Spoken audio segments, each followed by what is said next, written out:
Hey, what's up guys and welcome back to Anime King, and today I'm going to be giving you part 3 of What If Naruto Was Half Uchiha with godlike Yin-Yang abilities guys. Remember to get this one to 100 likes as usual, share this to all of your friends in social media platform, and also guys, I posted a brand new series over on Anime King 2 of What If Naruto Had All the Chakra of Indra, Ashura, and Hagoromo guys. So go ahead, check out that and enjoy. And remember, for new, yes, I indeed have 4 channels, which I post what if on every single day for you guys to enjoy. So go ahead and smash that red subscribe button and become a part of the Making family. And thank you for all of your help and your support. Remember to comment down below and tell me if you're new. So yeah, without further ado, what do you say we jump right into this brand new episode begin now guys.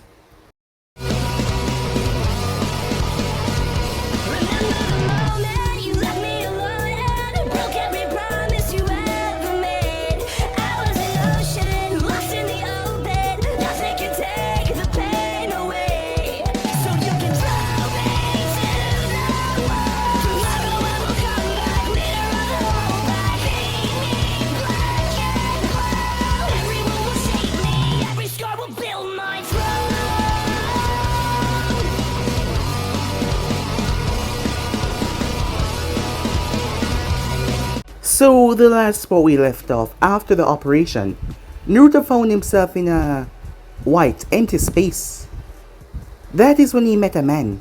The man declared himself to be the Sage of Six Paths, as Naruto did not know who he was. Afraid that he might offend him because he did not know, Naruto looked away. The man had seen what Naruto has been through. He told him that he withheld inside of him a special chakra that would make him different from everyone else. He then told Naruto the truth. As his older brother had, allowed the Uchiha to swap his heart with Sasuke's. At the moment, Naruto's heart was healing and getting better, but still they went through the operation.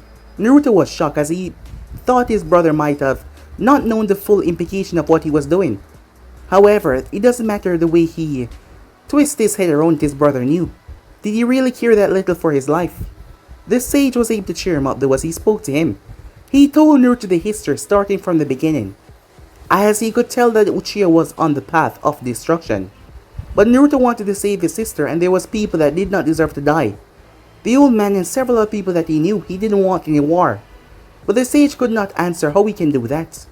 He also told Naruto about the fox inside of him and told him that Kurama had been sealed away for a very long time, so he might be angry. That is why he will have to give him a chance, as Naruto understood as he nodded. As the time went, the sage told him everything, as he told him that Naruto will have abilities that far exceed anyone that he's come across so far, and he must use them wisely. Naruto woke up in the hospital as he blinked, as he didn't see anyone around. However, Naruto felt different. Upon the merger of Sasuke's heart into his chest, his body went undergo changes as Naruto's abilities started to skyrocket. Without his understanding, Naruto felt the key. There was a key that was attached to the seal on Naruto. It was called a sealing tag that everyone possessed, as Naruto was able to completely override the sealing on his stomach, replacing it with a new one completely, shutting out anyone else that might try to control him with the sealing. Only he alone can open the seal right now because of his new amazing abilities.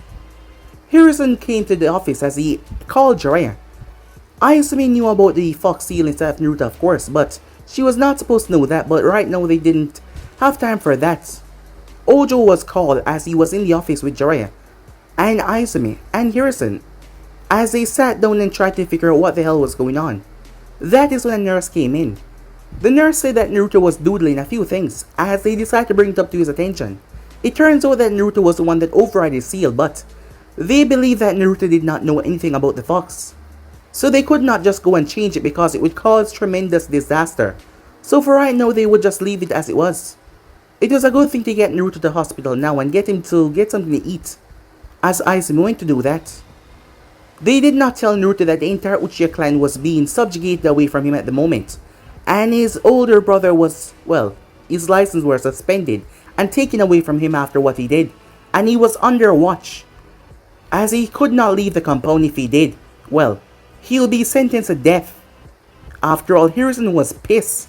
The procedure that they undertook without Naruto's consent, without him knowing, something that he would never agree to. It could have almost gotten both boys killed, and they did not care about Naruto because they believed he was a lost cause. Seeing that the heart was failing, it was just by a miracle of luck that he was able to work. They were unaware of the proceedings that they allowed to happen with the changes in Naruto's system. So with that, Izumi brought Naruto towards a small restaurant. Given that majority of the village also blamed the Uchihas, believing that they were the ones that controlled the fox, the woman there seeing Izumi and Naruto, she decided to turn her full glare upon them, telling them that there wasn't a place here. However, he told me Hyuga, as she was the wife of the head of the Hyuga, was there with her daughter and another family member. When she was able to get them through without much complication because the woman knew better than to go up against Hitomi. Hitomi told her that if she ever tried to ban them out again, she would kill her before she turned. Hitomi and Mikato and Kushina was on one team when they were younger.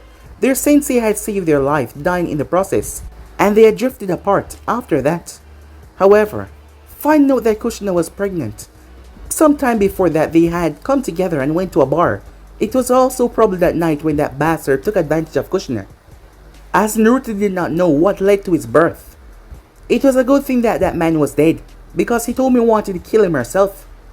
However, that caused a rift in their friendship when Kushina died. She and Mikato did not speak that much, and she never had the chance to really go and adopt Naruto because of certain laws. The Hyuga clan could not adopt him, nor any major clan, but because of the blood that he shared with the Uchiha clan, he was now a part of them. If things did not play out as they did, Naruto would be calling her aunt, but things did not play out as they liked. She invited Naruto over towards them to meet her daughter, her Charlotte daughter Hinata Hyuga. So yeah guys, basically that's what I thought. You guys can switch across the place, check it out for yourself. So we just jump right into this. Begin now guys. The table that they were sitting at was big enough for 4 people, but Hinata and Naruto were so small they were able to sit on one side together with no problem. Both younger kids looked toward each other with a shy smile, but neither of them said anything, as Hitomi spoke up. So, Naruto, she said, I heard through village gossip that you start to begin studying in Fuinjutsu. Was that the reason why you were in the hospital? Hitomi remembered the first time Kushina had made an explosive tag, and it had blown up right in her face. She had to spend the night in the hospital because of a concussion. If it was not for her chains protecting her, the Uzumaki would have taken her own head off. As Hitomi was wondering if a similar thing happened to Naruto, Izumi decided to answer so her brother would not say anything that he wasn't supposed to. No ma'am, she said. Naruto had to give Sasuke bone marrow to save him from damages done by a poison. He had an adverse effect from the anesthesia, so the Hokage ordered him to stay at the hospital for monitoring. Hitomi was surprised by that for 2 reasons. The first was the fact that someone tried to kill little Sasuke. The second was Naruto was hospitalized because of anesthesia for several days. Anyone that knew anything about the Uzumaki clan knew that poisons and toxins had little effect on them. The chances of Naruto having an allergy or something similar was not really possible. Looking towards her brother, she could see that he was on the same page as her. Iji, who sat there, had a special rare ability of the Hyuga clan. He could activate the X-ray abilities of the Byakugan without activating the Dojutsu. The downside was he did not have 360-degree vision when he did that, but whatever was in front of him was fully exposed. The only tell that he was doing this was a more defined iris, but Izumi was not that focused. He seemed to grow angrier as he looked at Naruto. He tapped his finger on the table. It was a code, as Hitomi was able to read it perfectly. They exchanged their hearts. He could see that this heart did not belong to Naruto. Hitomi felt her blood run cold. What the hell was Mikato thinking, jeopardizing Naruto in such a way? It must have been the damn Uchiha clan. It had to be them. If not, she was gonna have words with Mikato. Looking across the table as she focused on Izumi, she noticed that the girl was also angry, even speaking about the event. She too was upset about what they did. Izumi, in an effort to calm down and change the subject, asked, as she turned towards Hinata, so, are you excited to be a big sister? Hinata blushed at being addressed, as she stuttered out, yes, it has already been discovered that it's gonna be a girl, she said. Izumi blinked in surprise. She's worse than Naruto, she thought to herself, as she smiled politely at the cute little girl. As they ordered a few rolls and a plate of sashimi, as a waiter took their menu. As he was a middle-aged man happy to serve them, as he left the children crayons and papers. As they waited, Hitomi also regaled them about stories from her younger days with Kushina and Mikoto in the academy. She was just explaining a rather funny yet mean trick that Kushina pulled on their sensei when she noticed what Naruto was drawing. In front of him was a red, colored seal that looked extraordinarily complex and difficult. She was completely surprised to see how neatly he drew the kanjis and formulas, but she had no idea what it did. "That's very nice, Naruto," she said. "Does it do anything special?" As a small boy looked down towards his paper, he started a bit. It's a rough outline of a space and time technique.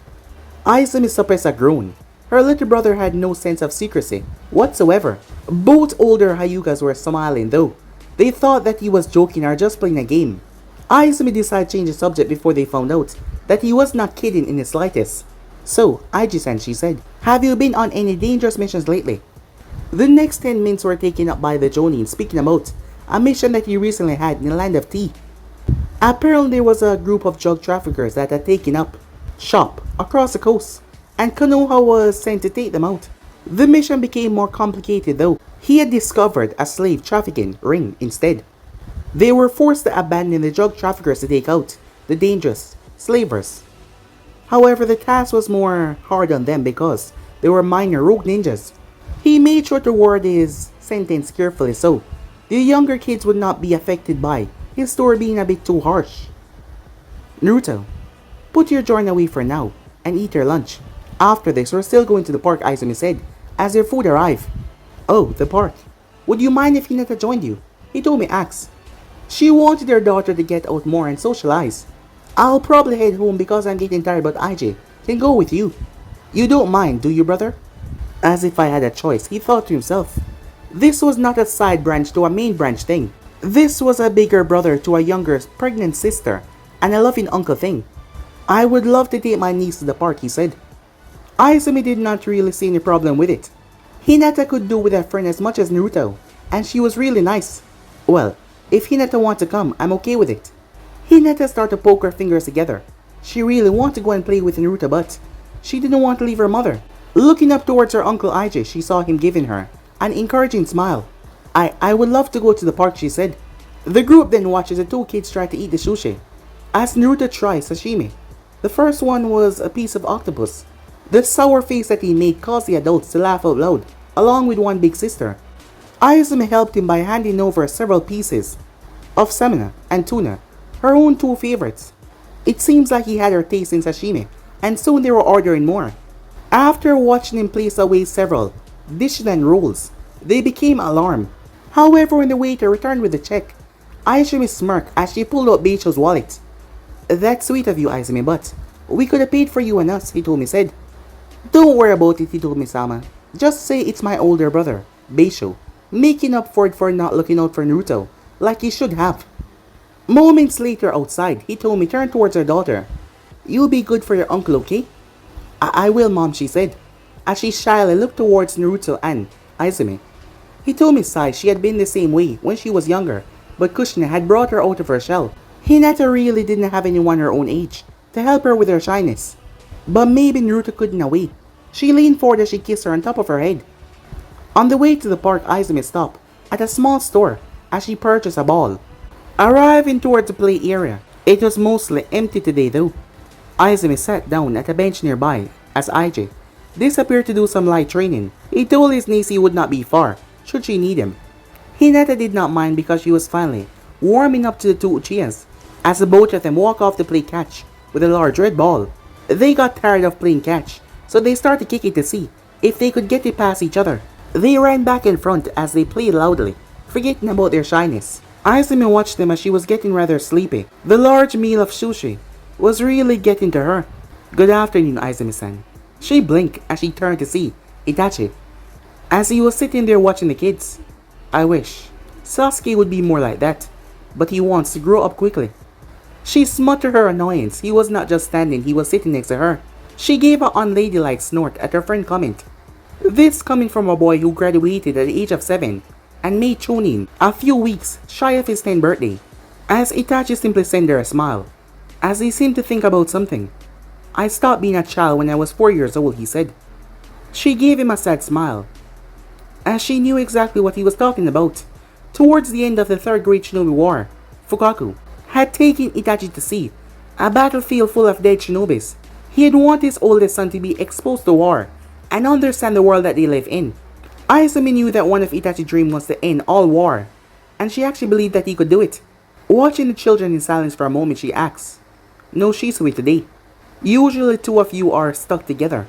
He had a mission, something to do with the land of Earth, said Itachi as he watched. There has been some great tension building with the Hidden Stone recently. It was something to do with the families of the daimyo regarding the Earth and the land of fire. But Izumi was not sure what the big problem was. There were rumors about the arranged marriage that did not really make sense. There were no boys or girls at the same age that could get married. As Itachi was looking at Naruto, there was a sad look on his face. "I'm sorry for what happened to your brother," he said. "Naruto or Beisho," she said. "I was unaware that you still counted Beisho as your brother," Itachi said, his voice remaining calm. As she clenched her fist, "I still consider the bastard my brother, even if I'll never ever trust him with Naruto ever again. For the record, I'm sorry about Sasuke getting hurt, and the death of your grandmother." Both of them sat quietly on the bench for a while until she gave him a questioning look as she spoke up. "If you had been there, would you allow what to happen? Would you allow them to risk Naruto to save your little brother Sasuke?" "I would have done my duty to my village and nothing more. Putting Naruto's stand at risk, please, the whole village at risk. I would have found another way to save Sasuke." The Uchiha watches Hinata was able to kick the ball past Naruto as she smiled in victory. Upon getting back with the ball, Naruto kicked it. However, she was rather flexible for her age as she was able to reach it in time. "We still haven't caught him," Itachi said. There was anger in his tone. Izumi was already aware of this. The assassin was able to give Mikato the slip and was still believed to be around the village. Anbu was on high alert and the Uchiha police force was moving at double time so they could catch that bastard. If the man was really lucky, he could escape unharmed. However, if he was blessed by Kami, he could be catched by the Anbu because if the Uchihas got their hands on him, they planned to make an example out of him. However, if Itachi caught him, or Izumi, he would be begging to the Uchihas to take him instead. Izumi watched proud as her little brother was finally able to get the ball past Hinata. As she ran off into the woods to get it, the red ball bounced on another child's head. The kid looked to be around 6 or 7, as he was not happy about being hit, as he had two friends that stood at either side of him. Hearing a growl, he turned to see Izumi had a Sharingan looking off into the woods. He looked at her surprised. "Since when could you use a Sharingan?" he said. "Since I heard that Naruto was going to be okay."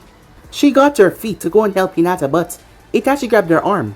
"I know that you want to protect her and Naruto." Izumi turned as she saw Naruto running towards the woods to look for his friend, as she was taking really long. Itachi continued, "But some lessons cannot be taught kindly.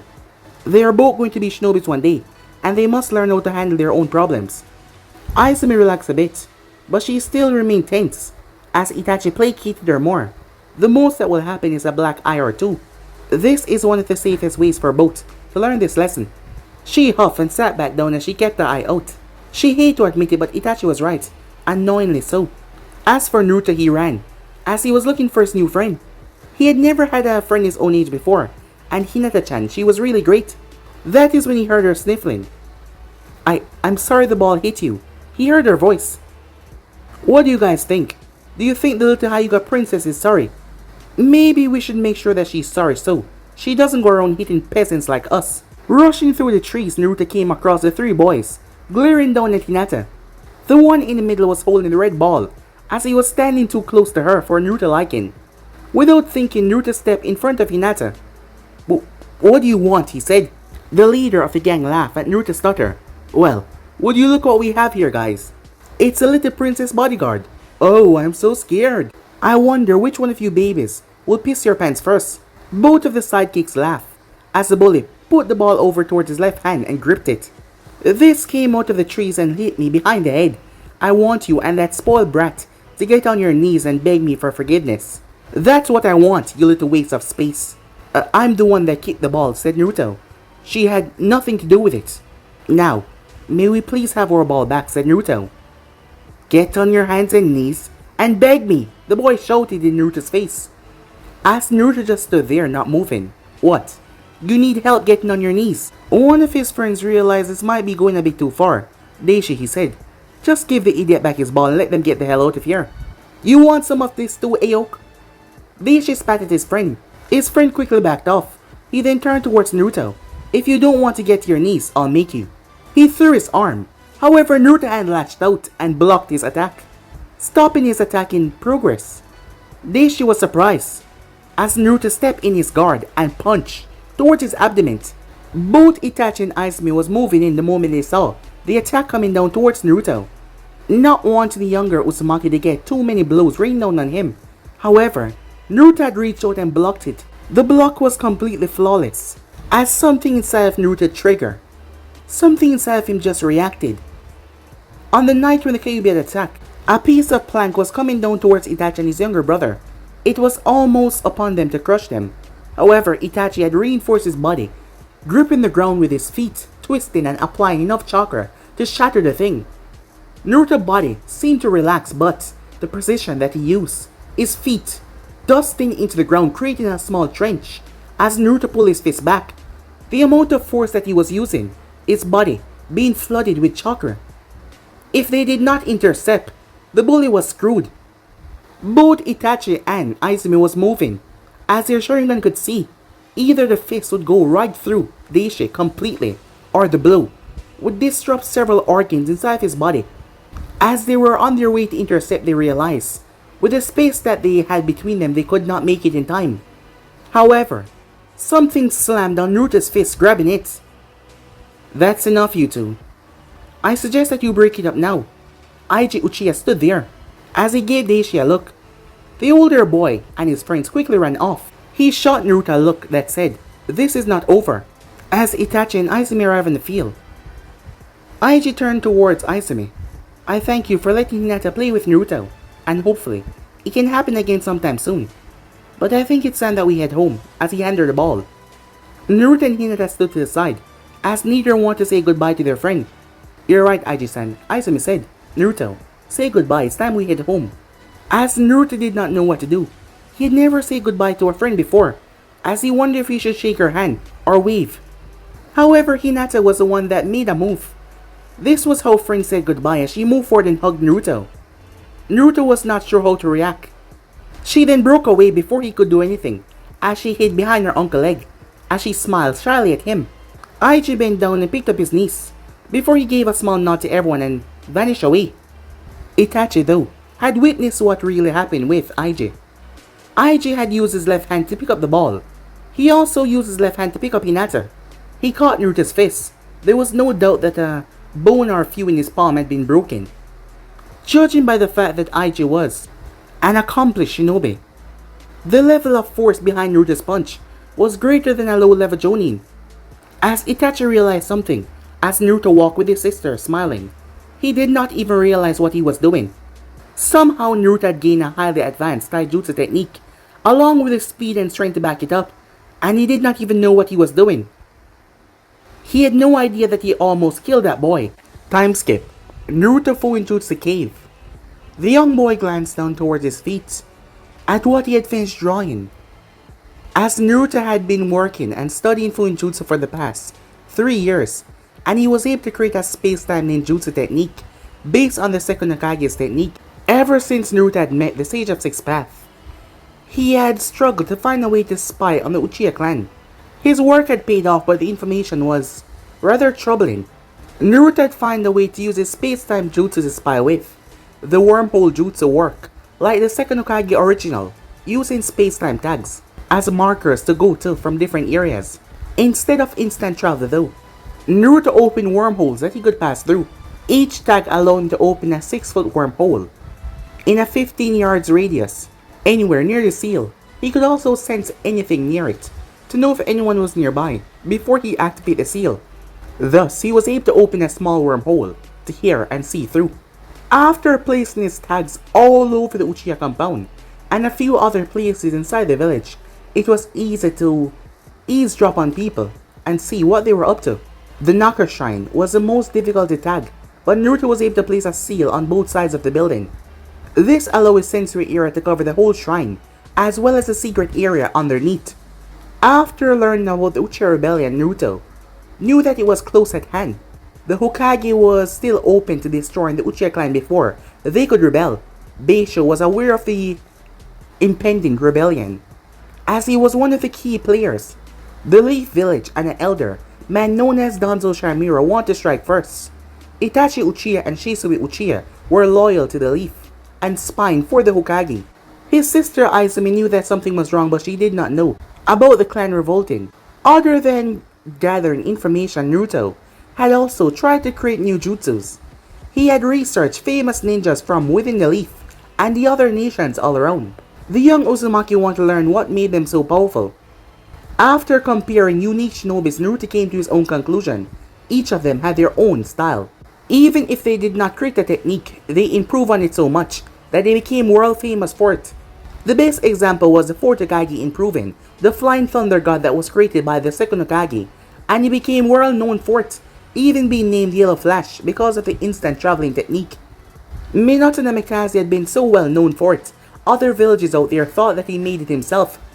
Naruto knew that his wormhole jutsu would probably be a legendary technique one day, but he was not strong enough with it yet to stop what was coming. If his new Fuinjutsu project worked the way it was supposed to, then he would have succeeded to make an artificial Keiki Genkai. It was his hope that with both the space-time technique and the artificial blood limit, he could do what was necessary to save the Uchiha clan and the village. Naruto was hidden inside of a small cave in the Hokage's mountain. He had found it 2 years ago when he was out exploring. He had decided to use it as a hidden workshop for his experiments, for his Fuinjutsu, since it seems that no one has been in it for some time now. He sealed the entrance so no one could come in, as he placed a tag inside for transportation and another tag for recycling air, so he would not suffocate. At the moment, the ceiling and walls were covered in ink tags, as they were all converging down towards his feet. Naruto took his shirt off as he lay on the ground. He brought his hands up and made a sign for focus, as he then bent all of his little fingers into a fist before he grit his teeth in pain.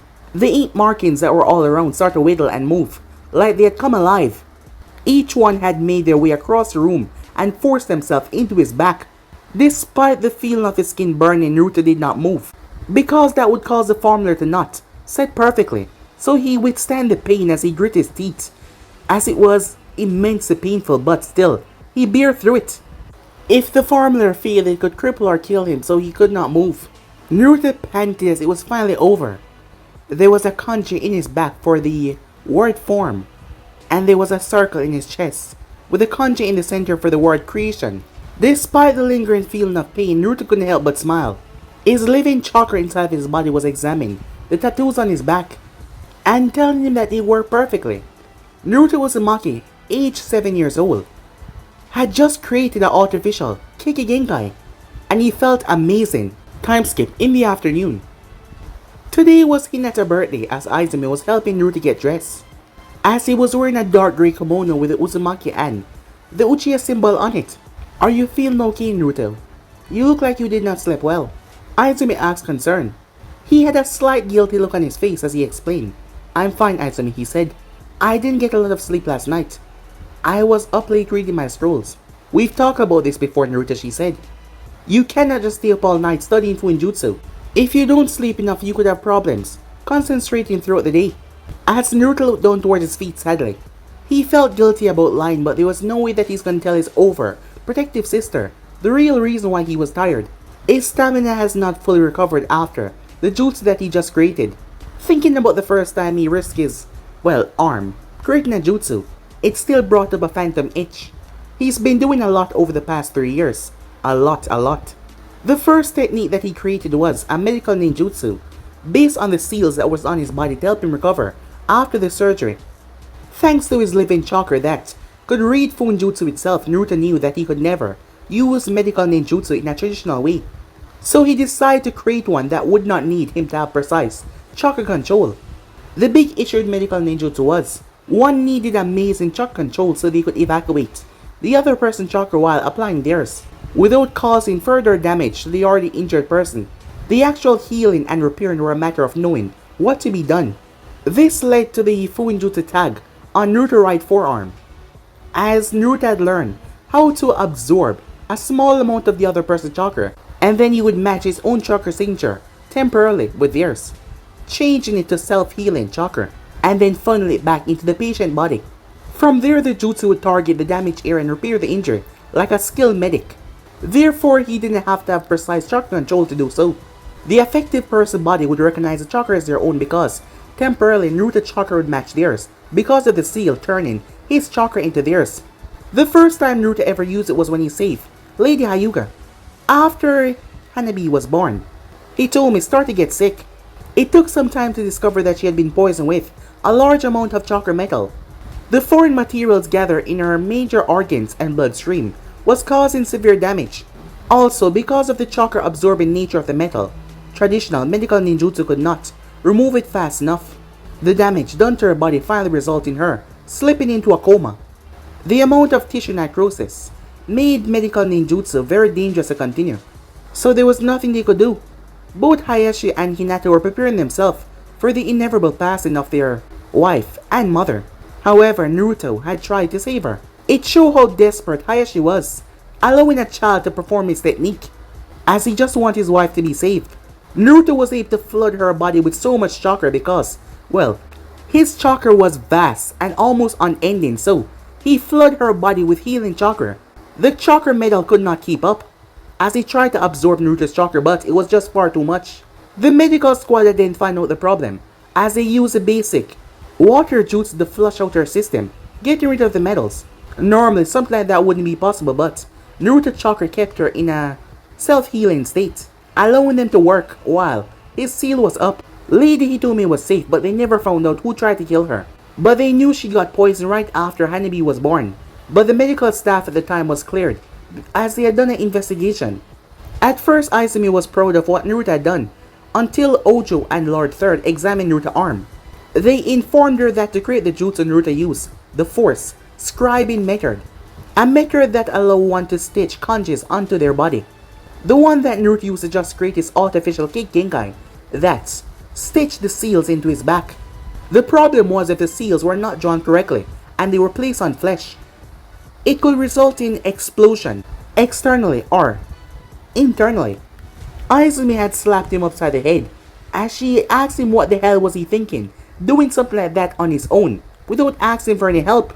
As Ojo was also upset as well because he was the one that showed Naruto a book with the method in it in the first place. As today Naruto had broken his promise that he would not do something like that again without help, as he had already placed another seal on his back. But he was fine, as everything went well. Izumi, who was dressed in a lovely red kimono, picked up a wrapped present from the table, as she took Naruto's hand and walked out of the house. As Naruto glanced up toward his sister, he would rather her be angry at him than dead. With each day, the rising conflict between the Uchiha clan and the village was getting worse, and he knew that he had to be ready to fight for his precious people.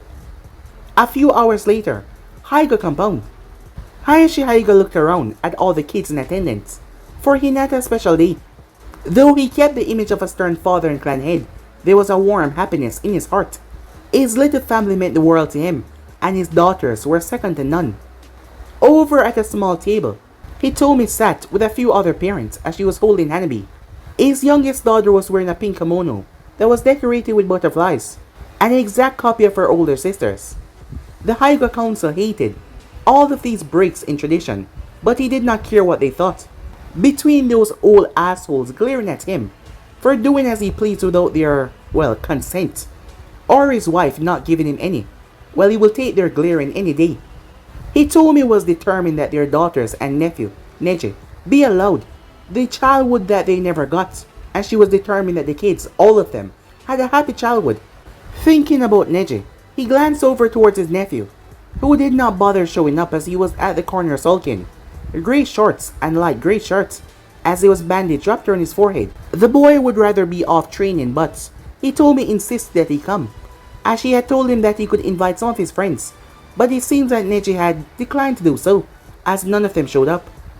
Bored, Hayashi made his way over towards his wife who was talking to Blossom Namikaze.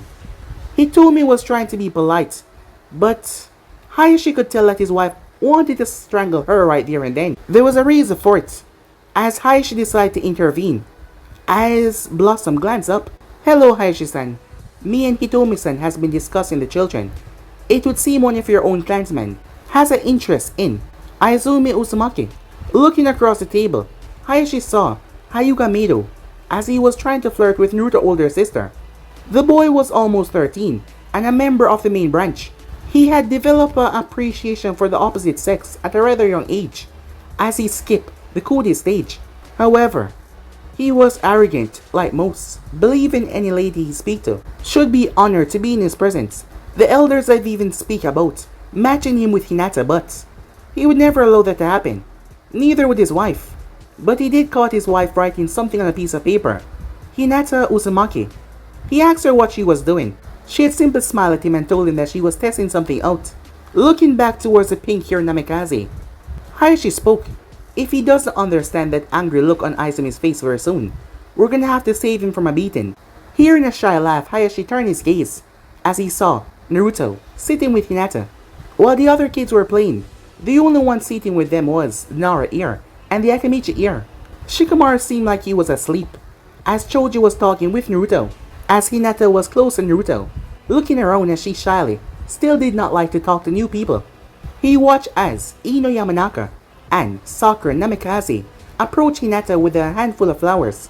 The blonde and pink-haired girl tapped Hinata on the shoulder as they held the flowers out and said something to Hinata, causing Hinata to grow more nervous. Izumi broke away from the consistent talking of Mido as she made her way. She spoke to the three girls as Hinata nodded before she gave Naruto a small hug and she walked away as the three girls made their way with Izumi. As Mido frowned to himself. "Oh, that's so cute." Blossom Namikaze spoke up. How long have those two been friends? As she saw Hinata hugging Naruto before leaving. Hitomi was taken back as she realized the woman that she had such a low opinion of was giving a compliment to Naruto. She figured that she was like most civilians and she would regard Naruto with little that he even exists. However, she recovered as she spoke. They have been friends for about 3 years now. Naruto-san actually saved my life not long after Hanabi was born. Blossom looked down towards the young girl in her mother's lap. As the younger Hyuga glanced up and smiled back, she had a more outgoing personality than Hinata, it seems, as she smiled back at Lady Namikaze. "I had heard rumors," Blossom said. "The birth was difficult." "Something like that," Hayashi said, answered for her. The truth about the assassination attempt was covered up. Certain complications arose that made most medical ninjutsu completely useless. Thankfully, Naruto-san invented a medical ninjutsu, the Uzumaki medical healing seal, that was able to work. Blossom seemed to absorb the information as she watched her daughter play with the other girls. "Fuinjutsu, that's impressive. My Sakura-chan has been reading several books on the subject for beginners. She wants to be just like her father." Hayashi observed his wife's thoughtful look.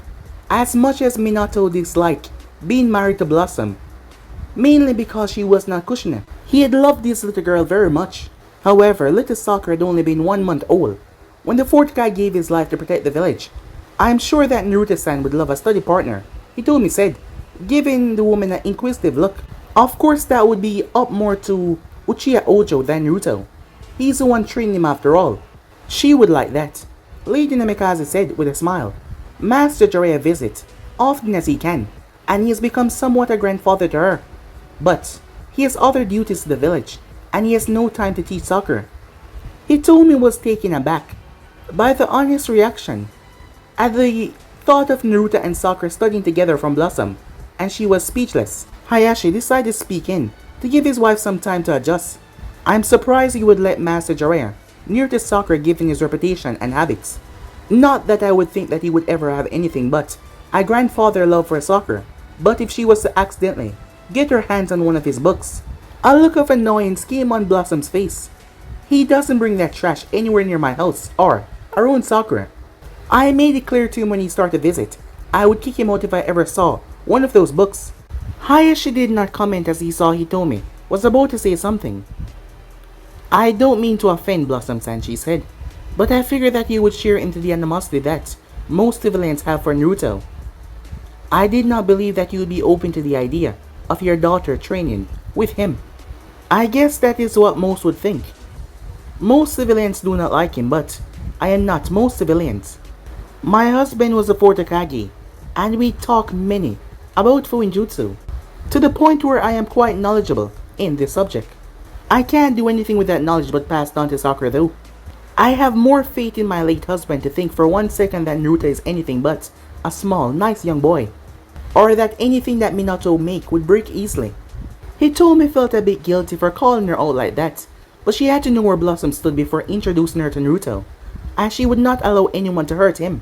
Hayashi looked back toward his oldest daughter as he saw her, making flower leaf with Hinata and Sakura. That is when he saw Izumi was smirking.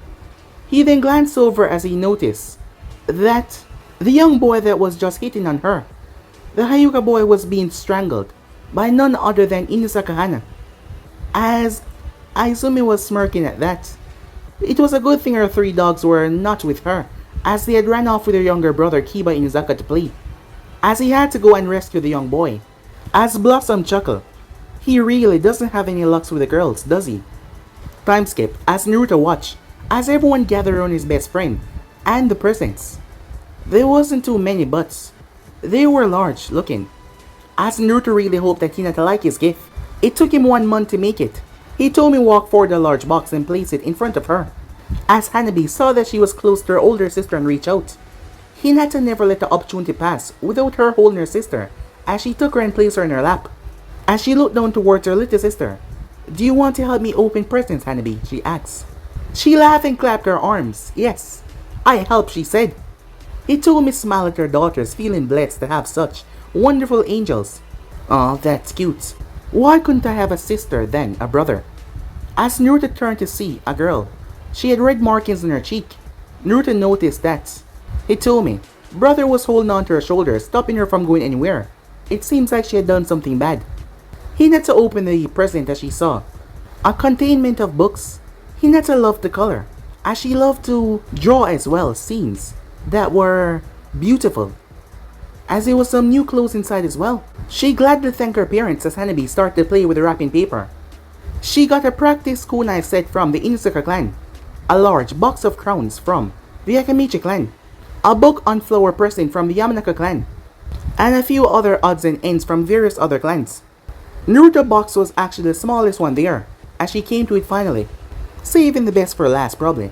Open it up, Hinata's eyes went wide. "Naruto-kun," she said, "this is so beautiful." She did not stutter once, as she was amazed. A silver locket was held in her hand. It had the Hyuga symbol.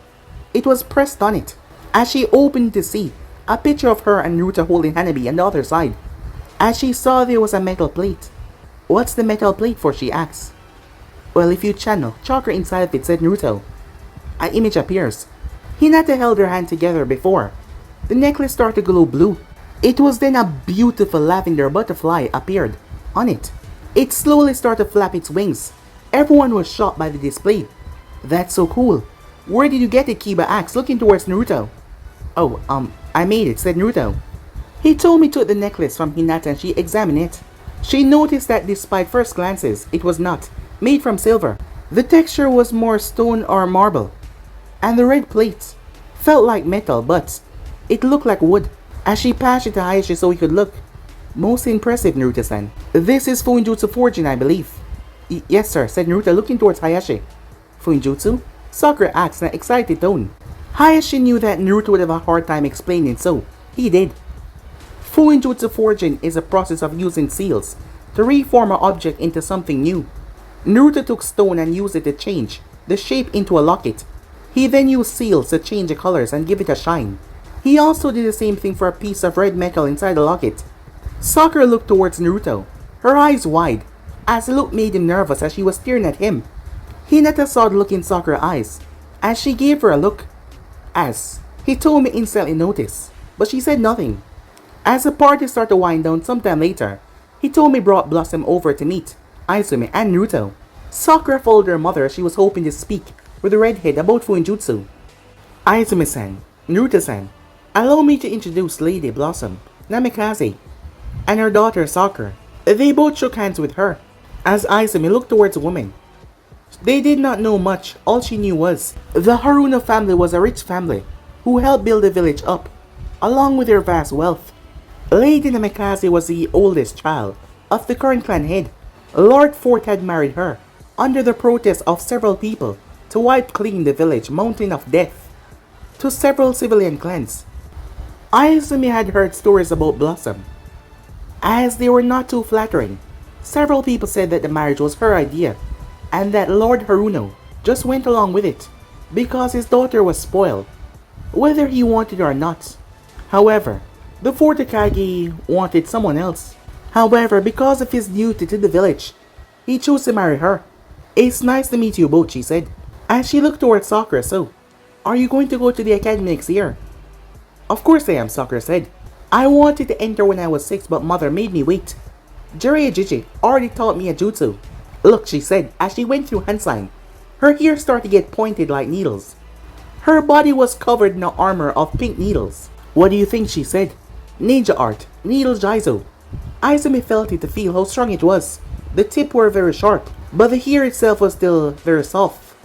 She need work on it before she could actually use it in a fight. "Not bad, but it needs work," Izumi said. "Still, a solid block building for a kunoichi of your age." Sakura smiled at the compliment. It felt good to be called a kunoichi by the older girl. She then looked at the quietest boy that she ever met, as she released a jutsu.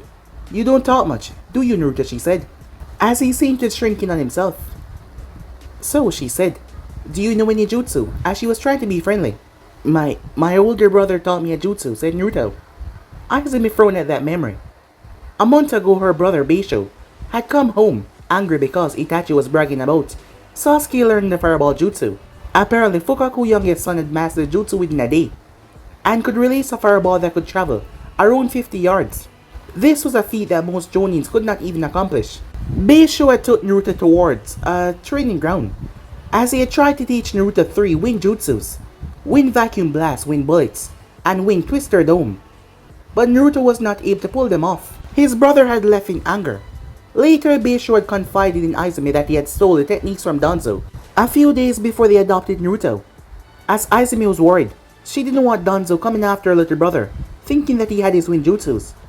However, Naruto had indeed learned the jutsus, but he just didn't want Beisho to know how strong he was. Another thing was Danzo had purposely allowed Beisho to date them.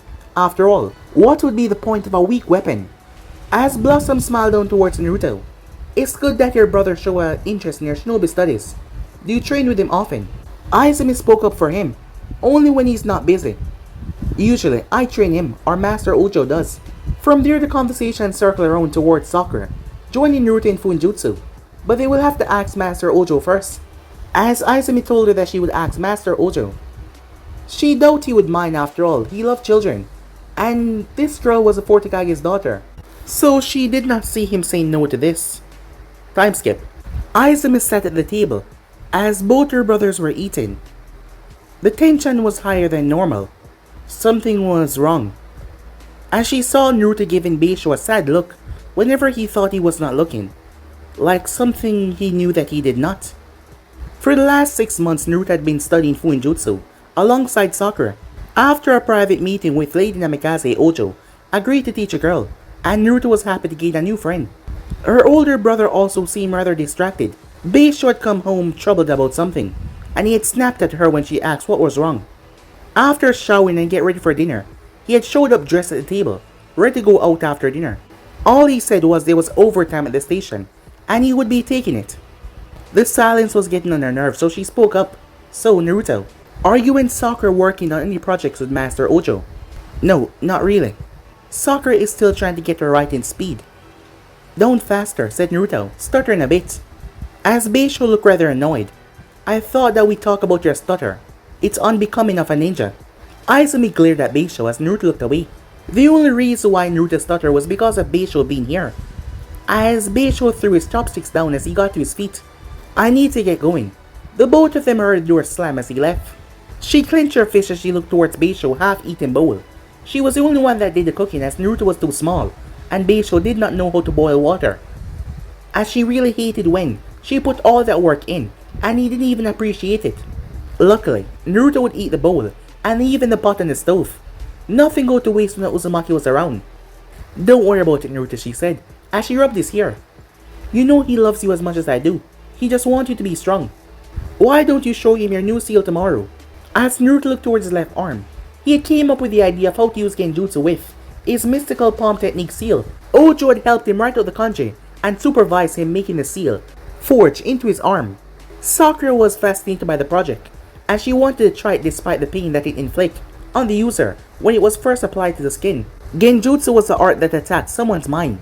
There were two ways to do this. You could either affect one of their 5 senses to trick their brain into something that is not true, or you could attack their brain directly. However, most genjutsu require small amount of chakra, making them impossible for Naruto to perform. If you applied too much chakra, the genjutsu would unravel before it could actually do anything. However, the seal on his arm molded his chakra for him. The drawback was he only had a small amount of genjutsu that he could use, and he had to physically touch his target with his hand.